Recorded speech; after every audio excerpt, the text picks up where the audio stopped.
Profil sosok Eeng Saptahadi yang meninggal dunia, aktor lawas jadi raja pemeran antagonis Indonesia. Kabar duka kembali datang dari dunia hiburan tanah air karena meninggalnya aktor lawas Eeng Saptahadi. Diketahui jika Eeng Saptahadi meninggal dunia di usia 65 tahun pada Minggu 21 Mei 2023 pukul 23.50 waktu Indonesia Barat.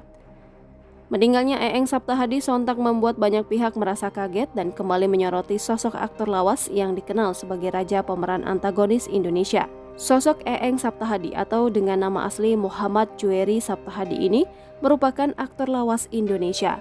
Diketahui jika Eeng Saptahadi adalah pria kelahiran 15 Februari 1958 silam di Indramayu, Jawa Barat. Awalnya, sosok Eeng Saptahadi mulai populer di dunia hiburan tanah air pada tahun 1980-an. Namanya kian dikenal setelah bermain di serial Lost Man yang ditayangkan oleh TVRI pada dekade tahun 1980-an. Selain itu, Eeng Saptahadi dikenal sebagai aktor senior berbakat yang kerap kali memerankan berbagai tokoh jahat hingga dijuluki dengan raja antagonis. Karena kepiawaiannya dalam akting, Eeng Saptahadi selalu dapat membuat pemirsa terbawa situasi akan kehadiran dirinya.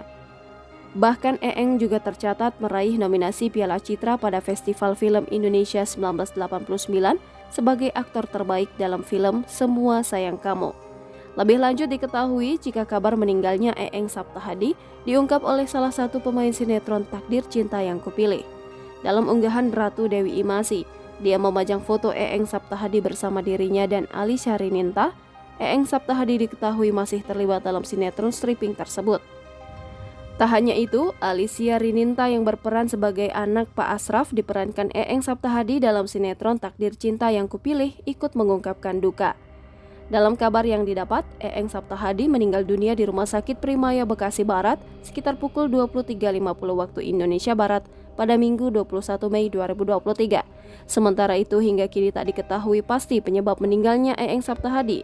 Namun di Wikipedia dituliskan jika Eeng Saptahadi meninggal dunia akibat COVID-19. Jangan lupa subscribe, share, komen, dan like ya!